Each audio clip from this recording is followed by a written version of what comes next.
I'm Pippa Chabalala and welcome to another episode of Glitched, coming to you today from the Comic Warehouse in Bedford View, Johannesburg. We're not only going to be looking at comics, however, we're also going to be checking out our top 5 favorite things about Far Cry New Dawn, a preview of the Division 2, our Huawei Mate 20 Pro review, and of course, all the comic books! You might have noticed we're at the Comic Warehouse, a place that seems like heaven for any geek. Browse through a wide selection of comics, get your sugar rush at the Cookie Co. Cookie, nom nom nom nom.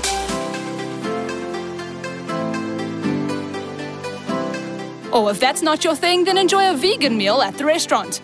And even admire some mint condition classic cars. Oh, did we mention there's a dedicated Star Wars section? I'm here with Dan Friedman, one of the founders of Comic Warehouse. Thank you so much for being with us today. Thank you for having us on the show. So tell me, I mean, this place is pretty damn amazing. How did all of this come to be? So what actually happened, it's a business that's combined from family passions. So the family that I work with, there was a passion for comics, there was a passion for food, passion for classic cars, and that's how the business came to be.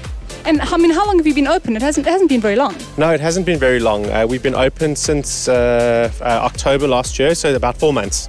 I mean, what have you learned in the process of opening a business like this? Because it's quite diverse. And I mean, like, were there perhaps changes you had to make to accommodate your clientele, or what was the learning curve? Sure, it's been quite a steep learning curve. We've learned quite a lot. One of the extra things that we've learned is we just have to keep innovating. We keep needing to do new things. We're opening up a cinema section, and we're going to start doing classic car rides. On the weekends, we're going to take people in themed cars. The business keeps evolving. We're learning all the time. I mean, for a comic book or comic warehouse, you know, there seems to be less of a focus on like the hardcore geek and more sort of family variety focus, which is quite nice and quite refreshing. I mean, what would you say makes Comic Warehouse so different to any other comic book store? What makes it unique? So we don't like to refer to our business as a store. We like to say this is an experience. We're much more than just a comic store. We're way more than that. And you know, I mean, it's one of those things that I won't lie. I didn't originally think like the classic cars was sort of a bit of a weird choice, but it seems to fit in really well. You said it actually comes from a family passion, and I mean, what was the motivation behind adding something like that? It is a family passion, and you'll see we have the Archie car, classic car from Archie. So there are some comic book links. There are some comic book links, and we have the Ford Anglia from Harry Potter. Most of these cars come from an era where comics were actually created, so the cars fit in very well with the comics. The choice in vegan restaurant, because that also for me, like, particularly from a geek perspective, like vegan food is not normally very high up there on the geek menu, but it's very busy. I mean, I was pleasantly surprised. We're all about new. We do things in a new kind of way. There's a lot of health benefits that come with it, and we're just about doing things differently and being healthy and just enjoying an experience within the warehouse. What would you say your favorite parts of this personal favorite part of the store is? My personal favorite has been to see the type of customers that we get within the warehouse. We get all walks of life and people that are interested in very different things, and my favorite part is just seeing how we can help those people live their life and experience something new. So I do notice that you have some arcade machines there. Other than the arcade machines, are there any perhaps plans to expand into the gaming market? Because that's something I noticed wasn't sort of on the floor. Yes, we do have. We've got gaming in the pipeline, and we are looking to expand. With the family focus on it, I mean, like it does seem. Well, what is the perfect customer? So our perfect customer is a family. There's something from 2 to 3 years old and up. There's something even for the 60 and 70-year-olds. Our perfect customer is bring your family to Comic Warehouse, and you're our perfect customer. We were in heaven.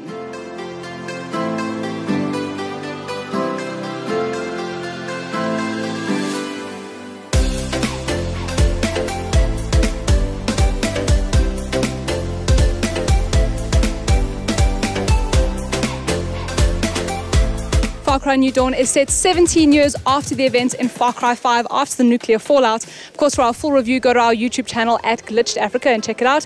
But for now, we're going to be looking at the top 5 things that we love and which also kind of make us feel a little bit uncomfortable about Far Cry New Dawn.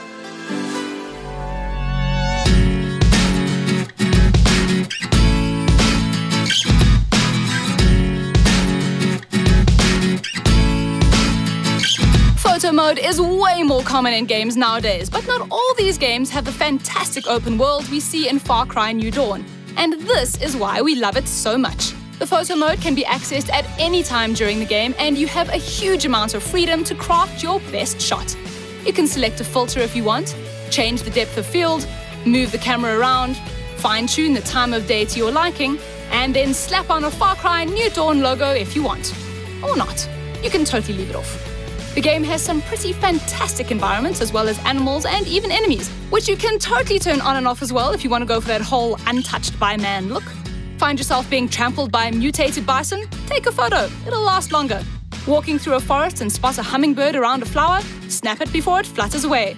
There's just so much to see, and the photo mode in Far Cry New Dawn is almost an entire experience on its own. Now, this list is mostly made up of things we love, but there is one thing we're not so crazy about, mainly because it makes us feel just a little uncomfortable.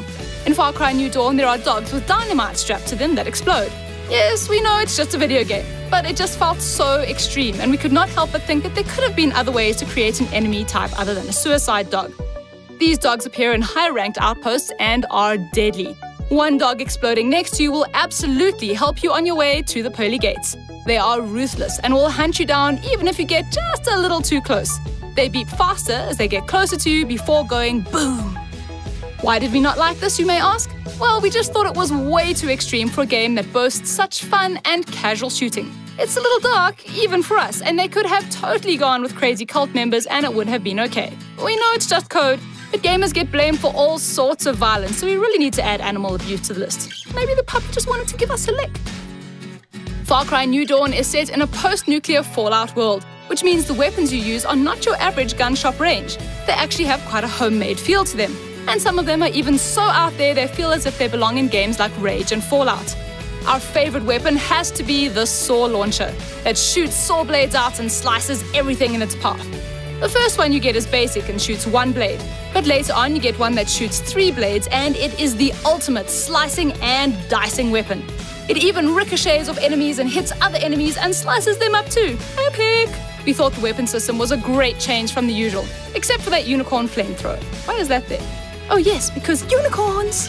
Far Cry New Dawn has taken its enemy system and changed it up. Instead of having easier enemies and then giving them more health and stronger weapons as you progress through the game, the rank system now sees you fight higher-ranked enemies that are armored and harder to kill.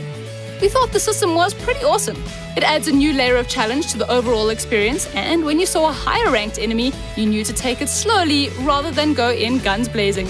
Lols. The same system works for weapons as the higher the rank, the cooler they look, the more stats they have, the more powerful they are. This system is also in place for the outposts too, as they can be leveled up and made harder, so taking them over again was challenging. Sure, it's not a perfect system, as after a specific point in the game you can pretty much take out anyone with a double-barrel shotgun, but it's a step in the right direction. New Dawn has the usual skill tree system that sees you level up your character and unlock new skills, but its real progression is found in your awesome, and let's face it, beautiful, home base known as Prosperity. It is here where you spend your ethanol to upgrade specific departments of the base, such as your armory to unlock new guns, the garden to unlock health upgrades and new crafting materials, and the helicopter to unlock new expeditions. Prosperity also changes its look as you do all this, which makes it something both visually great to look at, as well as benefiting from the perks you gain every time you upgrade something new. Turning Prosperity into the ultimate home base gives you something to play towards, which is always a win in our book. The Huawei Mate 20 Pro is probably one of our favorite smartphone releases of last year. In fact, we think it may even be the future of smartphone innovation. Beautiful camera, flawless design. Take a look at our full review.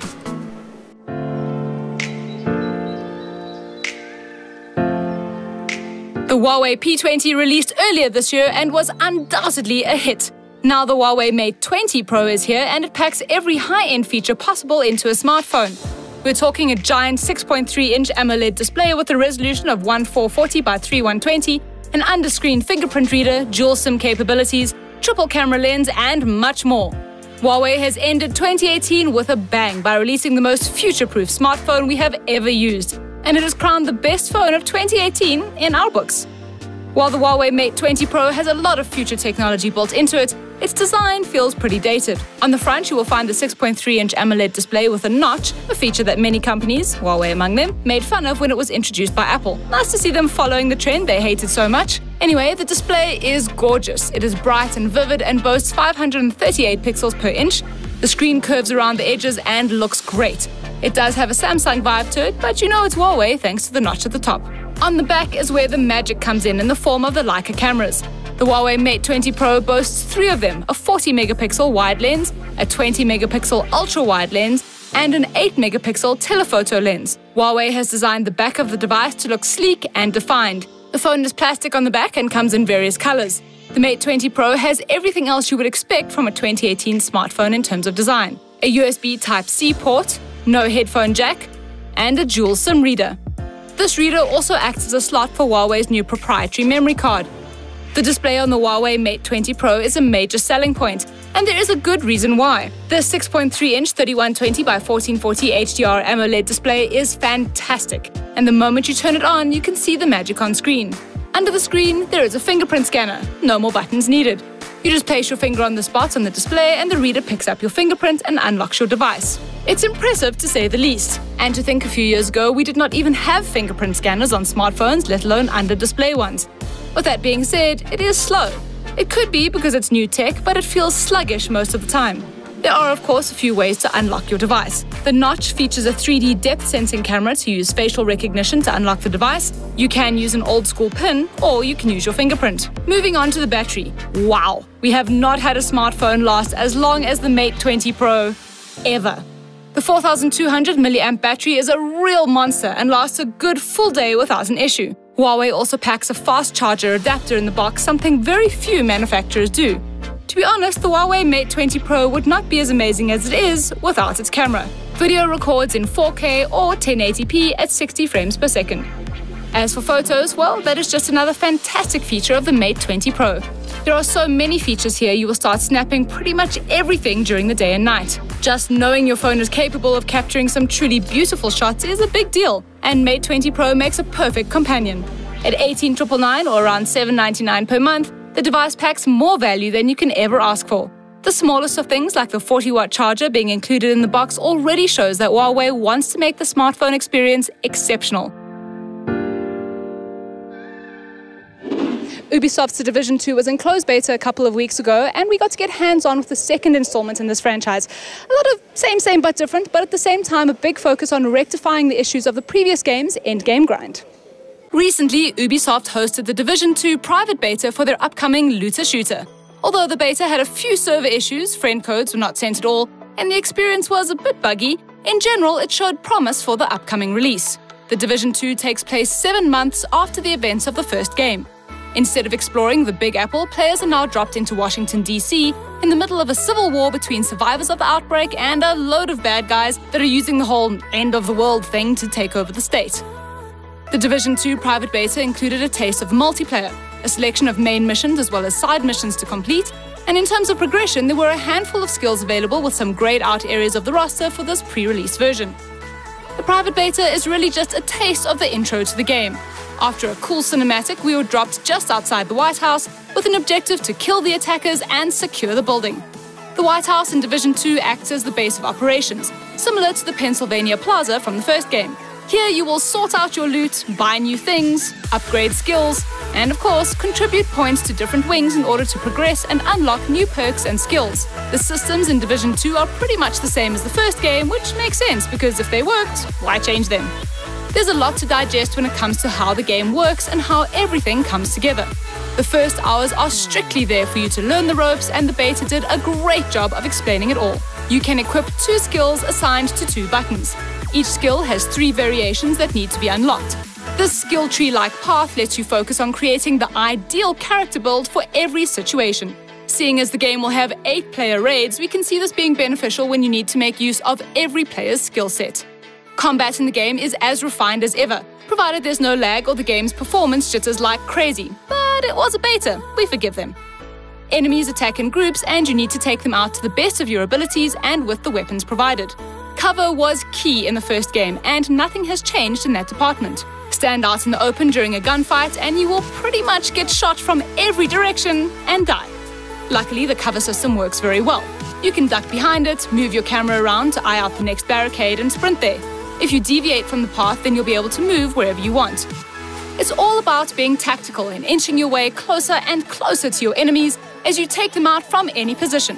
Of course, playing in a group is the best way to experience the game, and anything we did was easier, more strategic, and a lot more fun with friends. The one mission saw us head through a hotel to the top and take down an armored baddie.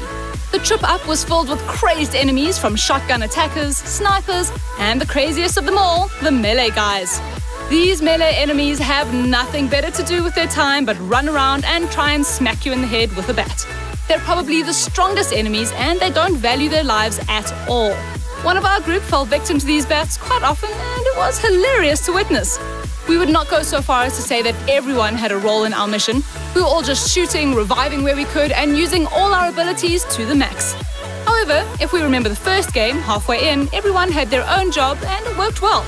We hope the Division 2 further expands on this, making teamwork even more fun and important. Ubisoft has made sure to work on the endgame, which means we could see this happen. Outside of the mission, the streets of Washington, D.C. are filled with things to see and do. We stumbled across this takeover event where we had to keep the enemies away for a couple of rounds in order for us to take control of the area. It was both challenging and rewarding. There are also various collectibles to find that you would remember from the first game. We especially loved the recordings that gave us insight into the people and events prior to us arriving in the area, which are back for our listening pleasure. Of course, your character is the most important part of it, and the skills, gear, and weapons you find will help you build the best class possible. There are some weapons that feel very underpowered right now, like the SMG and auto rifles, that just spray bullets, quite inaccurately we might add, and do very little damage. We love the auto rifles as they allow you to sit back, take your time, and get some headshots in. Lastly, we have the PvP side of the game. During the beta, one dark zone area was accessible, but the final release will have 3, and once you hit level 5, you can enter it. The PvP part of the game has a separate progression system in the Division 2, and your level will determine which perks you have available while you explore this PvP area. These perks range from being able to carry more contaminated gear to increased XP gains for specific dark zone activities. The dark zone features some cool new things to see and do. First off, gear is now normalized for every player, taking away any advantages they may have for playing hundreds of hours and having the best equipment. The only advantage they have now would be the perks they unlock through the Dark Zone level system. PvP in the first game was not really our forte, however the tweaks make for a welcome challenge. So far so good with the Division 2. The private beta showed that very little has been changed in terms of the game's core, and that is a good thing. The true question is whether or not Ubisoft will get the endgame right. A few weeks after the first game's launch, there was nothing to do, and millions of players jumped ship back to Destiny. The Division 2 needs to nail this down and keep players coming back for more.